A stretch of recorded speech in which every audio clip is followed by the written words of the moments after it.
we go, aka Padders. Happy Monday. We're talking X-Men. And we're going to just get into the reason why the X-Men franchise is so broken, so destroyed. Why even bother bringing it to the big screen in a new iteration? Let's go.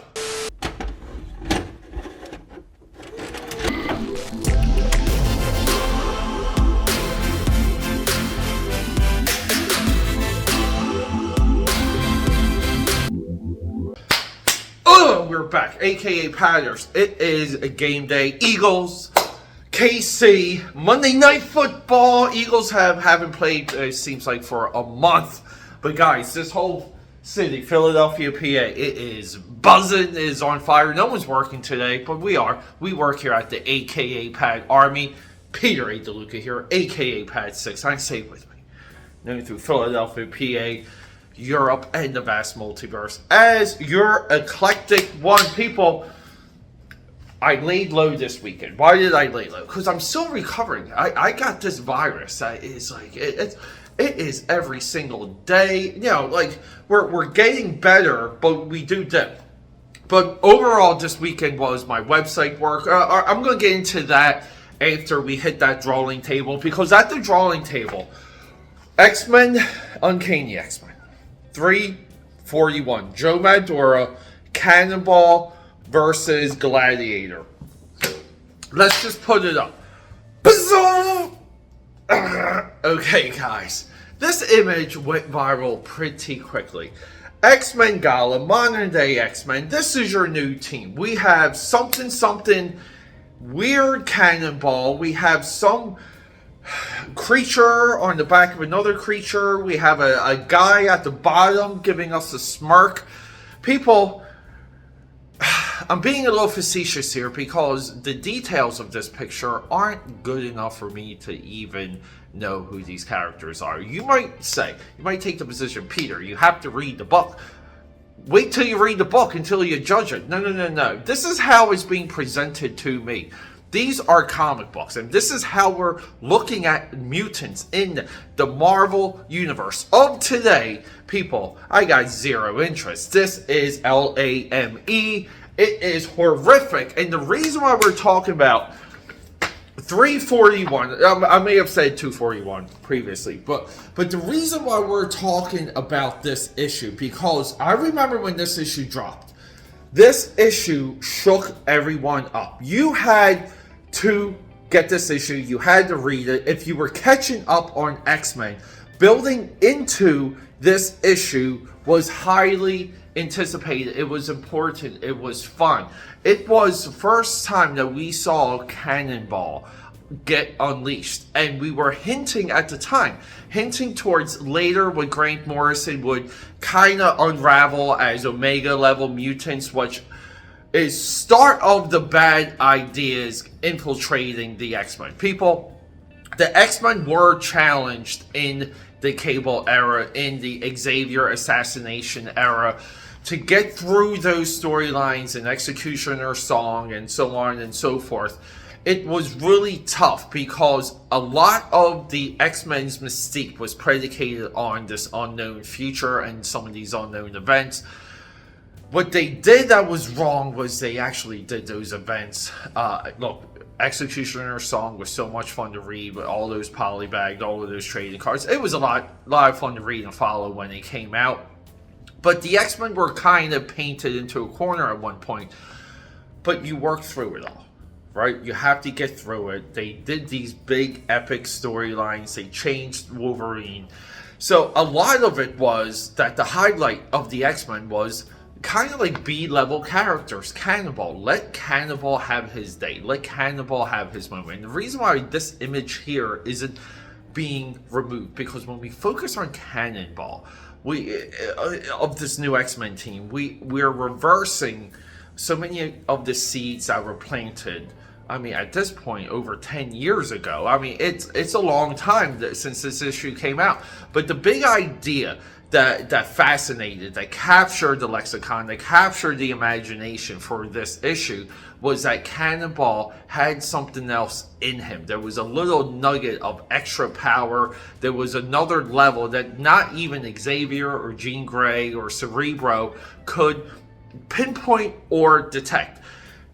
Like, in a way, Cannonball was an evolution on top of an evolution, and we saw it when he once went against Gladiator, which really was bigger than Hyperion at the time, and Gladiator was Marvel's Superman at the time, and Cannonball goes toe-to-toe with him, elevating him into, like, future leader status of the X-Men. And we kind of saw something like this with Rogue.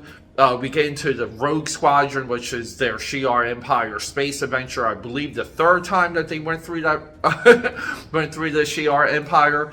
So one of the best things, points, positions for the X-Men always and should always be that those B, C, D, E, G, whatever, the lower rank characters have their moments and they're kind of positioned to lead the team at a time, take over the team for a extended period of time, but to really have their day and to show us that we really don't know who these characters are until we are shown who these characters are. And that is what happened here with Cannonball, but it's all like, you know, people, it's just unraveled with this image here. This is what we're doing, and we just have to say this.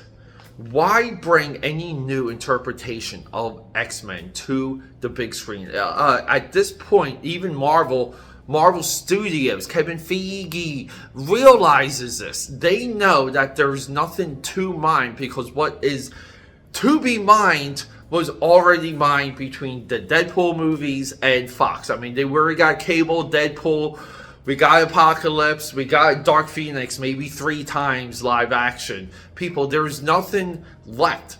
The new regime of X-Men creators have completely failed the franchise by not making it the focal point of the industry. The entire comic book world, all of it, people, should run through the X-Men franchises. And when it doesn't, things are broken. And this here is a absolute prime example of that. I mean, look at it. You might say anything you want about the Krakoa storyline. You say the Krakoa era.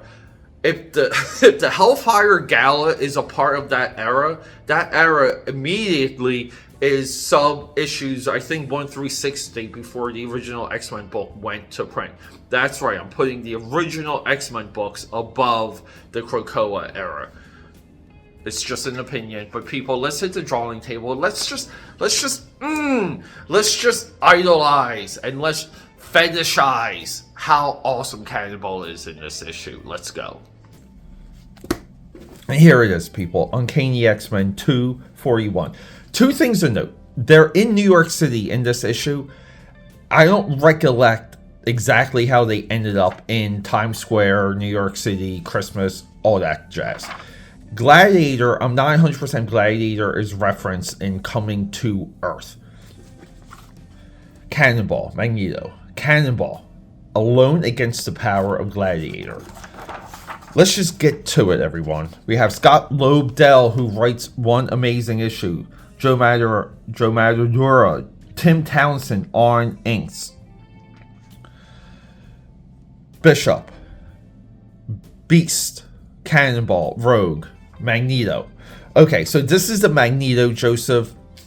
A little bit, and you see him. He's grabbing Rogue for the chariot here because they're now he's going to use his powers in New York City, by the way, during a busy holiday, and he's going to take the chariot into the sky.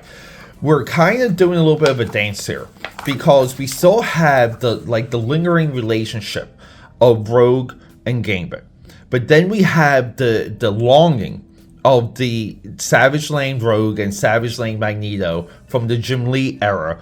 So we're getting a little bit of a classic X-Men, love triangle, all in. Let's go. We got Cannonball, we got Beast. Everyone's shocked. They're breaking off. Bishop is, we kind of have to say, Bishop and Gambit are Joe Mad's guys. That's a part of the Joe Mad era of X-Men. So when we talk about definite clear errors of X-Men, when we talk about an artist taking over X-Men and creating a little bit of like industry heat, industry attention, the current X-Men team, as we kind of were saying in the intro, should always be of absolute interest, and it doesn't always have to have weird oddball characters. We can just have different collections of the characters we already know. I think Marvel's right now is a little too reliant on being cute when they group together the X-Men. Cannonball breaks off on his own to go to FAO Schwartz, RIP. FAO Schwartz, I believe, is no longer on Fifth Avenue, and this would be Fifth Avenue. But yeah, so he goes in. Joe Mad, we know Joe Mad to be a video game guy, so we get a little Mario reference here, grabbing the star. We got, I believe we have Getter Robo here. We have, look at this detail. The father yelling at the son. I absolutely love it. And I'm not 100% on if this helmet. So anyone that can tell me, I don't know if this helmet is a, it says Captain. I'm not sure what reference this helmet is. I have a feeling it's something I should know. But look at, so some of Tim Townsend's inking, look at like the fade here of Bishop's hairline. It's amazing. The kid here, I love what he does with the bear, with some of the stippling and, you know, slight cross hatching. Tim Townsend is at an all go no quit zone. Tim Townsend, I believe, is the Joe Mad inker. So yeah, so in the middle of FAO Schwartz, guess what happens? While flirting with a babe, Cannonball sees this energy force, and you can kind of anticipate in his mind it's moving in slow motion, but it's the gladiator busting through, grabbing a X-Men and just saying, yes, Cannonball, predator of the Royal Galactic House of the Shi'ar Empire, I came in search of the X-Men, you will do. So then we cut to Magneto and Rogue, and it's not really Magneto. This is Joseph. Joseph is later to be revealed, I believe, as a clone to Magneto. He's like a younger clone. I never liked that revelation. I believe in the Len Francis Yu era that emerges, the idea that we have a reformed Magneto, and that's what we were to believe at this time, with a Rogue that's kind of just like giving him time to win her over, and that's what happens. And people, you can say what you want about Joe Mad in this era of people drawing backgrounds. Joe Mad understands minimalistic backgrounds. He's great at it. The idea that we have the glow of the city here coming from the streets with the darker building tops, people, this is classic, and I love what he does with the moon. He draws a full moon, but he makes it a crescent. So can we cut back to the fight? And this is what we were talking about. So this is really like, how is Cannonball going to go up against this guy? And you see, look, he blasts away as in away from innocent bystanders. The first lesson Professor X told me the very first day at school. So his whole intention is to take the fight out of the city, and he's going at full force here, and the gladiator just kind of stops him. Impossible Terran is the matter of perspective. This line comes back to Haunt Gladiator. You guys can kind of guess what happens, but yeah, but they go at it. We have some great Joe Mad action. And then we kind of have this this trick that Joseph does, and I'm not 100% sure. I would kind of have to reread this, but Professor Xavier kind of has these particles in the air to shield psychic powers. And Joseph knows, he can identify these particles because he's Magneto, and he does kind of like some artwork for Rogue. And he wins her over, kisses her on the forehead, and that's where we leave this, which is absolutely perfect. And people, you have to see what Joe Mad does. He rotates the camera, he rotates the heads. He's going He's going into a medium shot, into a far shot, back into a close, back into a silhouette. He's just layering very basic dialogue, and it's a beautiful 2-page spread. And he does it with very economically. There's not a lot of work when it just comes to the rendering on the page. This would just be like, you have to just sit down and draw some heads. So with that, yeah, so Gladiator flings Cannonball. They bounce around. This is the Joe Mad effect, people. They are fighting as if they're in Dragon Ball Z. The Joe Mad silhouettes are always classic. Yeah, and Gladiator wraps up Cannonball in some steel that he found at a construction site or something. And then, boom, Cannonball breaks. So we're getting this. What do? It worked. You might want to cry. You might want to cry uncle before I turn my power on you. So, like, he's talking with the southern twang. Gladiator winds up. This is going to hurt unless, and then here it is with the full force of Gladiator. He lays into Cannonball, only to be revealed. But that was my most powerful blow. Again, the Dragon Ball Z is coming through, and you live. That is impossible. Impossible is a matter of perspective, right? We said I was going to come back and hold him, but yeah, and he lays out Gladiator, and he doesn't quite know what just happened. And this is what we were discussing in the intro. It is fascinating. It's such an eye-opener. It's thrilling just to see a character get notched up in power with zero proclamation. It's not on the cover. It's not in Diamond previews. It's not part of the descriptions. I believe, like, this scene alone, Marvel would just advertise and tweet the hell out of today.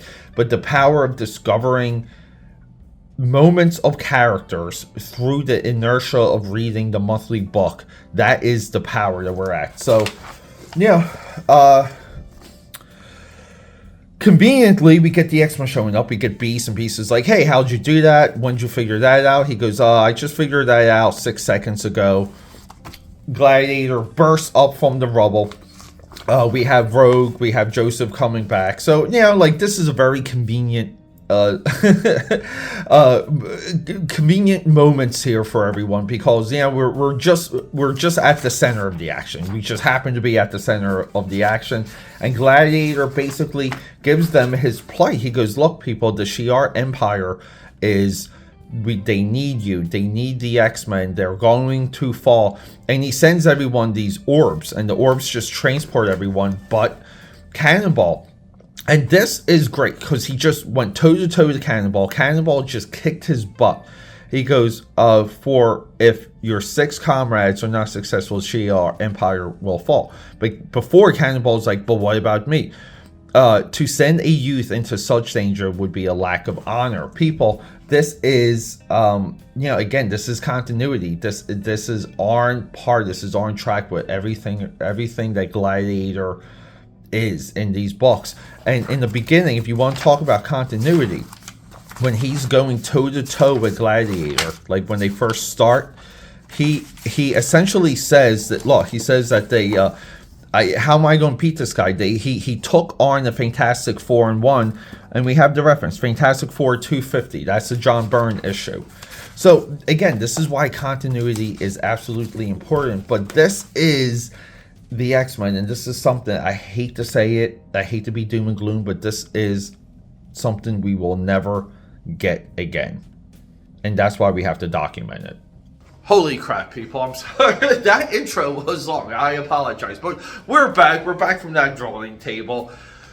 So this weekend, all focus, all gas on the website, AKAPAD.com. Some of you have already placed orders on AKAPAD.com. I am, at this point, severely behind the Wolfpack trading card mailouts. People, anything that goes out late that is my free hookup will get additional free hookups in those packages. But the reason for this is there is a intensity of labor when it comes to AKAPAD.com, because it's a fully functioning e-commerce website with shipping and fulfillment, and it's also a digital fulfillment presence, meaning a lot of the products there are white labeled. It's pretty obvious which ones are. But at the same time, though, we're working with different vendors, trying to quality check things. We're working with different testers or beta testers for payments and all of these other things. And then along the way, it's the absolute obsessiveness about the aggregation of what is actually on AKAPAD.com. This is a very busy time. I haven't been 100%. I'm still working out, guys. I'm still working out and going out. I just haven't been 100%. When I'm not 100%, I can't have a lot of those late nights. I'll actually sleep like a normal person. But people, thank you for sticking with me. I love you guys so much. I feel the energy of this channel's growth, and so many of you back there, so many of you guys make this happen. I love you guys. Cheers to all of you. Get yourself something purple to drink, and you know what?